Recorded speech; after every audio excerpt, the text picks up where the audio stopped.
इस कार्यक्रम के पुण्यार्जक हैं स्वर्गीय श्रीमती मांगी देवी नथमल जी बाकलीवाल की स्मृति में घीसूलाल, धनराज विमला देवी, पन्नालाल उषा देवी, हुकुमचंद गुणमाला, महेंद्र अलका, सुरेंद्र वैशाली, प्रवीण मोनिका, नरेंद्र विनीता, राजेंद्र सारिका, विनय प्रज्ञा, अमित सपना, अनुराग सोनल, रौनक मानसी, अनीश हर्षिता, वर्धमान अक्षांशी, रोहित विज्ञम, अधिराज इशय आर्यन एवं समस्त बाकलीवाल परिवार, जैन को ग्रुप, गगराना वाले, इचल करंजी मुंबई, अहमदाबाद, भीलवाड़ा, जयपुर।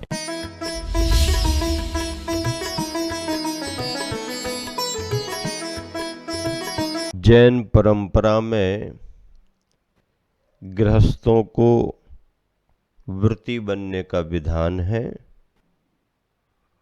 और व्रतियों को गृह त्यागी सन्यासी बनने का भी विधान है। चाहे घर में रहने वाला व्रती हो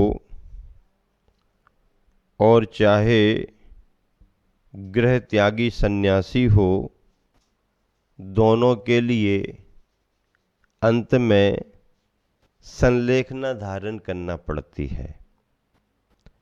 संलेखना धारण करने का विधान है। संलेखना क्या कहलाती है? जैन ग्रंथों में संलेखना की अपनी एक विधि है, पद्धति है, उसका एक सिद्धांत है। जीवन की साधना को आगे बढ़ाते हुए अगर साधना में प्रतिकूलताएं आती हैं, बाधाएं आती हैं और वो बाधाएं अपरिहार्य हो, जिनका निवारण ना किया जा सके, तो फिर अपने धर्म के बचाव के लिए संलेखना धारण करना पड़ती है। प्रथमतः आई हुई बाधाओं का निराकरण देखा जाता है। आई हुई बाधाओं के निराकरण के उपाय देखे जाते हैं और अगर सामान्य से कोई उपाय मिलते हैं तो उन उपायों के माध्यम से उस बाधा को दूर की जाती है, क्योंकि जीवन महत्वपूर्ण है, जीवन की साधना उससे भी ज़्यादा महत्वपूर्ण है। लेकिन अगर बाधा दूर ना हो रही हो तो फिर उपाय क्या है? शरीर हमारे हाथ में नहीं है, तो अपने संयम को बचाना पड़ता है। उदाहरण दिया जाता है, घर में अगर आग लग गई है तो पहले आग को बुझाने की कोशिश करो, हर संभव आग को बुझाओ, नियंत्रित करो। लेकिन बुझाने के उपाय करने के बाद भी अगर आग नहीं बुझ रही है, आग पर नियंत्रण नहीं हो पा रहा, तो फिर उपाय क्या है? दूसरा उपाय फिर ये है कि अगर आग नहीं बुझ रही है, फैल रही है, बढ़ रही है, तो घर के अंदर का कीमती सामान निकाल के बाहर करो और घर का जो हो वो जाने। ये उपाय है। संलेखना भी यही पद्धति है। शरीर में आई हुई बाधाएं, प्रतिकूलताओं का अपने नियम संयम के अनुसार, चर्या के अनुसार, जो निर्दोष हो उसके अनुसार उसे ठीक करो। और अगर निर्दोष रीति से ठीक नहीं हो रहे तो या तो संयम का त्याग करके सामान्य जीवन में आ जाओ, तुम्हारी मर्जी हो तो। ऐसा कोई विधान नहीं है कि आप संलेखना लें ही। प्रेरणा संलेखना लेने की ही होगी। अगर मर्जी नहीं है तो आप संयम को छोड़ करके सामान्य जीवन जी सकते हो, तुम्हारी इच्छा पर है। लेकिन अगर संयम को नहीं छोड़ना है तो संलेखना के व्रत को स्वीकार करना पड़ता है। कारण भी बतलाए हैं। उपसर्गे दुर्भिक्षे जरसी रुजायाम चिन्ह प्रतिकारे, निह प्रतिकारे पहले कहा। जिसका प्रतिकार ना किया जा रहा हो, ऐसे उपसर्ग, दुर्भिक्ष, जरसी, रुजायाम, 4 बिंदु दिए, उपसर्ग आ जाए कोई और वो टल नहीं पा रहा है, हम टाल नहीं सकते हैं। उपसर्ग 4 प्रकार के हैं। प्रकृति से बाधा, आंधी आ जाए, बाढ़ भूकंप आ जाए, ये प्रकृतिकृत बाधाएं हैं। त्रियंचोकृत, कोई भी क्रूर त्रियंच आकर के हमला बोल दे, ये त्रियंचकृत बाधाएं हैं। पशु पक्षियों के द्वारा, देवों के द्वारा कोई उपद्रव कर दिए जाएं, मनुष्यों के द्वारा उपद्रव कर दिए जाएं, ये उपसर्ग में आता है। क्या आता है? उपसर्ग में ये आता है। ऐसे उपसर्ग के आ जाने पर उपसर्ग, दुर्भिक्षे, अकाल पड़ गया, बहुत समय तक पानी नहीं गिरा, फसलें चौपट हो गई, खेती बाड़ी से अनाज कुछ नहीं आ रहा है, और भी अनेक परेशानियां आ गईं, दुर्भिक्ष है, अतिवृष्टि होने लगे, बहुत ज़्यादा पानी गिरने लगे, अनावृष्टि होने लगे, ये सब दुर्भिक्ष माने जाते हैं। उपसर्ग के साथ दुर्भिक्षे, जरसी, जरसी का अर्थ क्या? जरसी का अर्थ क्या? बुढ़ापा। जरसी का अर्थ क्या? बुढ़ापा। जरसी यानी बुढ़ापा, जरा, बुढ़ापा। रुजायाम, अब बुढ़ापा आ गया, तो बुढ़ापे का निवारण क्या करोगे? फिर से जवान हो जाओगे क्या? नहीं, बूढ़ा तो बूढ़ा ही हो जाएगा। अब तुम सोचो हम फिर से बच्चा बन जाए, ऐसा थोड़ी होता है। जरासी, बुढ़ापा आ गया। अब बुढ़ापे में प्रतिकार्य थोड़ी लगेगा कि भैया अपन दूसरी तरह से टाल दो, फिर ऐसा करो, नहीं। बुढ़ापा देख करके उठना बैठना कम हो गया है, चलना फिरना कम हो गया है, आँखों में शिथिलता आ गई है, कानों में शिथिलता आ गई है, डाइजेशन अब जम नहीं रहा है, उठना बैठना बंद हो रहा, तो संलेखना की तैयारी करो। रुजायाम, रोग, बीमारी, नेह प्रतिकारे, ऐसी आ जाए जिसका प्रतिकार ना किया जा सके। इन प्रसंगों को लेकर के संलेखना धारण करना पड़ती है। शरीर को कृश करना, शरीर को कृश करना, ये शरीर की सतलेखना है। और कसाय को कृश करना, कसाय भावों को मंद करना, ये कसाय की सतलेखना है। आहार आदि पर नियंत्रण करके शरीर का सतलेखन होता है। और ज्ञान ध्यान की भावना से, वैराग्य की भावनाओं से कसायों का सतलेखन होता है। ऐसी संलेखना के बारे में आचार्य उमा स्वामी महाराज ने कहा है, 22वां सूत्र है तत्वार्थ सूत्र के 7वें अध्याय का, मारणांतिकीम संलेखनाम जोशिता। क्या?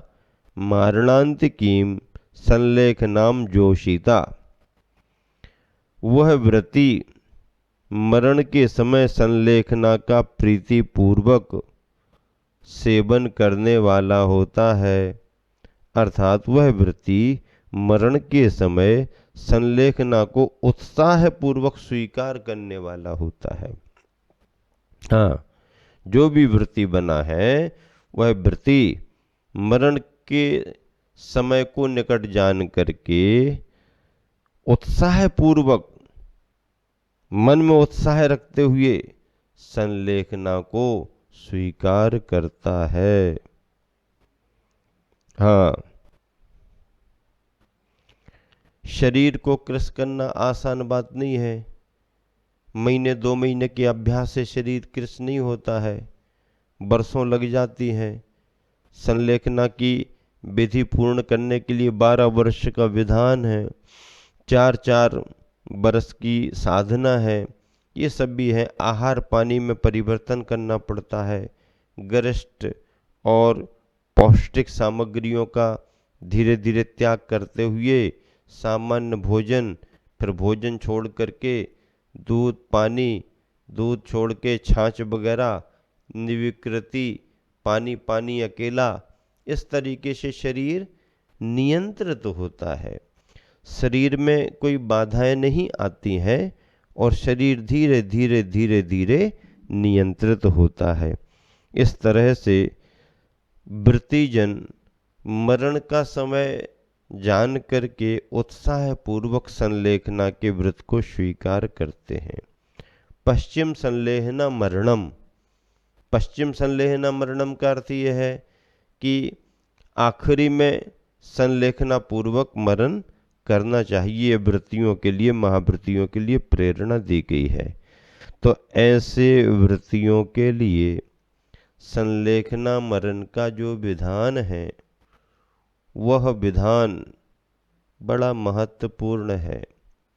बहुत से लोग संलेखना की विधि, पद्धति और प्रयोजन को नहीं समझ पाते हैं, वो इसमें भ्रमित हो जाते हैं और जैन परंपरा में होने वाली संलेखना की सही सही जानकारी समझ नहीं रखने के कारण वो इसे एक तरह से इच्छा मृत्यु मान लेते हैं।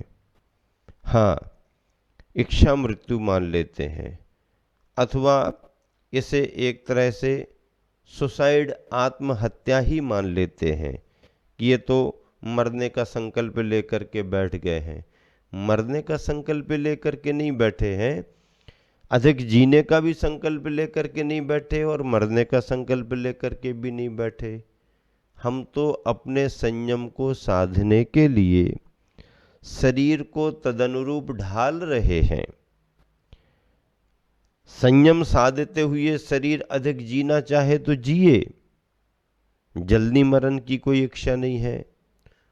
और संयम को साधते हुए शरीर अगर जल्दी धोखा दे रहा है, जल्दी जाना चाहता है तो जल्दी जाए, हम ज्यादा उसे रोकेंगे भी नहीं।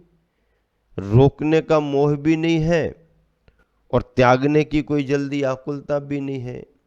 जल्दी जल्दी छोड़ने की आकुलता नहीं है और पकड़ करके रखने का व्यामोह भी नहीं है।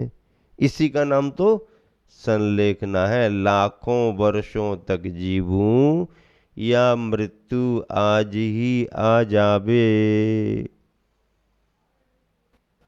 इसमें संभाव रखना बहुत जरूरी है। ऐसा ये संलेखना का विधान शास्त्रोक्त है, सैद्धांतिक है, इसमें आत्महत्या जैसा कोई दोष नहीं है। समझने वाले उस चीज को नहीं समझ पाए हैं, इसलिए वो भ्रमित हैं। किंतु जब संलेखना की व्यवस्था और पद्धति को देखेंगे, कहीं कोई स्वतंत्रता नहीं है, इसमें भी बहुत सारे बंधन हैं। संलेखना स्वीकार करने में बंधन है। शास्त्रों में लिखा गया है कि किन किन परिस्थितियों में ही संलेखना ले सकते, उन परिस्थितियों के अलावा मन माफिक, मन मर्जी, आप जब चाहे मन में आया बैठ जाओ, ऐसा नहीं होता। और संलेखना का मतलब ये भी नहीं है कि कल तक कुछ नहीं और आज एकदम सब कुछ छोड़ करके आंख बंद करके बैठ गए, नहीं, ऐसे संलेखना सधती नहीं है। संलेखना को साधने की पद्धति है। क्रमशः हर चीज को आगे बढ़ाना पड़ता है। मैंने देखा है गुरुवर के चरणों में रह कर के कि किसी भी भव्यात्मा साधक की संलेखना के समय कितनी सावधानी रखना पड़ती है, कितनी सावधानी रखना पड़ती है। और हमारे गुरुवर आचार्य श्री तो संलेखना समाधि कराने में बड़ी विशेषता को प्राप्त हैं, बड़े विशेषज्ञ हैं। क्यों विशेषज्ञ हैं? क्योंकि उन्होंने अपने गुरु की संलेखना भी बड़ी सावधानी से कराई, बड़ी सावधानी से कराई, बड़ी निर्दोष रीति से कराई, बड़े श्रम से कराई, परिश्रम से कराई। तो उन्हें संलेखना संपन्न कराने की विधि सूक्ष्मता से ज्ञात है।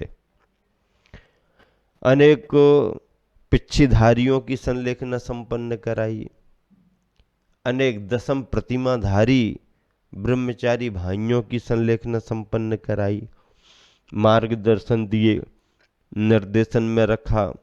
मैं अभी 2019 में नैमापुर जब गुरुवर के चरणों में पहुंचा था, उस समय भी मैंने देखा सागर के ही उत्तम चंद जी वकील साहब, जो आचार्य श्री के चरणों में अनेक वर्षों से स्वाध्याय करते रहे, आते जाते रहे, चौका लगाते रहे। उत्तम चंद जी वकील साहब की संलेखना कितनी सजगता से हुई। एक गृहस्थ थे, गृह त्यागी नहीं थे, संघों में आना जाना तो था, पर ऐसा नहीं कि वो कभी आश्रम में रहे हो लंबे समय तक, या ब्रह्मचारी त्यागी बन करके वो कहीं बाहर रहे हो। घर में ही उन्होंने सब नियम संयम पाला। गुरुवर के अनन्य भक्त थे, स्वाध्यायी थे, नेमावर में योग बना। उनकी सहधर्मिणी भी विशेष उनके लिए सहयोगी रही। मैंने खुद देखा इतनी जागृति। आचार्य श्री सुबह सुबह उनके पास जाते, पूछताछ करते, ब्रह्मचारियों से हालचाल पूछते, वकील साहब हाथ जोड़ते, चरण स्पर्श करते, बहुत अच्छे तरीके से ध्यान से गुरुवर का संबोधन सुनते। आखिरी क्षणों की बात है, जब अब हाथ वगैरह उठना उनका कम हो गया, आचार्य श्री संबोधन दे रहे थे, उनकी इच्छा हुई चरण वंदना कर लें, लेकिन अब चरण वंदना कैसे करें, हाथ वगैरह तो ज़्यादा काम नहीं कर रहे। गुरुवर खड़े हुए थे, झुक करके संबोधित कर रहे थे। मुझे लगा ये भावना इनकी आगे पूरी हो पाएगी कि नहीं, तो वकील साहब का हाथ, वकील साहब मेरे भी अच्छे परिचित थे, ब्रह्मचारी अवस्था से वो मुझे जानते थे, खूब सेवा की, खूब स्वाध्याय किया, सब कुछ। तो मेरे मन में आया कि चरण स्पर्श तो हो जाए। हाथ उनका थोड़ा आगे बढ़ाया, लेकिन वो चरणों तक नहीं पहुंच पा रहा था। मैंने गुरुदेव को निवेदन किया, गुरुदेव के पैर में थोड़ा हाथ लगाया। गुरुदेव, वकील साहब की भावना है, 10वीं प्रतिमा ले ली है, अब जरा बहुत भाव है, ऐसा मैंने हाथ किया। आचार्य श्री ने पैर आगे बढ़ा दिया, उन्होंने चरण स्पर्श कर लिए, माथे से लगा लिया। आखिरी समय तक पूर्ण जागृति रही उनकी। ऐसे ऐसे लोग जो कभी संलेखनाओं को समझते नहीं थे, गुरुवर के प्रवचनों से प्रभावित होकर, गुरुवर की साधना पद्धति को देख करके मन इतने उत्साहित रहे। भले वो ग्रस्त रहे, लेकिन गुरुवर के चरणों में जाकर के श्रेष्ठ त्याग और संलेखना जैसा महान व्रत धारण किया। ऐसा नेमावर में संदर्भ, आंखों देखा हाल। गुरुवर आचार्य से प्रोत्साहित भी करते हैं। आश्रमों के अनेक, इंदौर आश्रम के अनेक ब्रह्मचारी, कुंडलपुर आश्रम के अनेक ब्रह्मचारी, मुनि संघ, आरिका संघों के परिवारी जनों में उनके माता पिता कोई भी वृद्ध हो, बीमार हो गए हो, संलेखना का संदर्भ हो, बहुत अच्छा प्रसंग है। अपने संघ के ही मुनि विनम्र सागर जी महाराज 2016 खातेगांव चतुर्मास के बाद आचार्य श्री का सागर में चतुर्मास हुआ था, उनको कैंसर का फोड़ा हो गया था। आचार्य श्री के पास गए, उन्होंने संलेखना ग्रहण करने का भाव किया। आचार्य श्री ने कहा मेरा तो बिहार होना है, तुम कैसे कर पाओगे? उन्होंने कहा क्या करूं, घर तो जाऊंगा नहीं। आचार्य श्री ने कहा नेमावर चले जाओ, वहाँ पर अच्छा रहेगा। उन्होंने कहा गुरुदेव मैं तो आपके सानिध्य में संलेखना करने के लिए आया था, आप आश्रम भेजोगे वहाँ कौन करेंगे? अरे कोई बात नहीं, नेमावर आश्रम चले जाओ, वहाँ पर समता सागर जी को भेजा है, उनका चातुर्मास खातेगांव हुआ था, वो नेमावर में रहेंगे। और वो आए, उन्होंने कहा, आचार्य श्री का आशीर्वाद आया, संकेत मिला, और थोड़ा ही समय मिला, लेकिन उतने समय में भी उनके लिए संबोधन दिया और बड़ी जागृति के साथ उनकी संलेखना संपन्न हुई।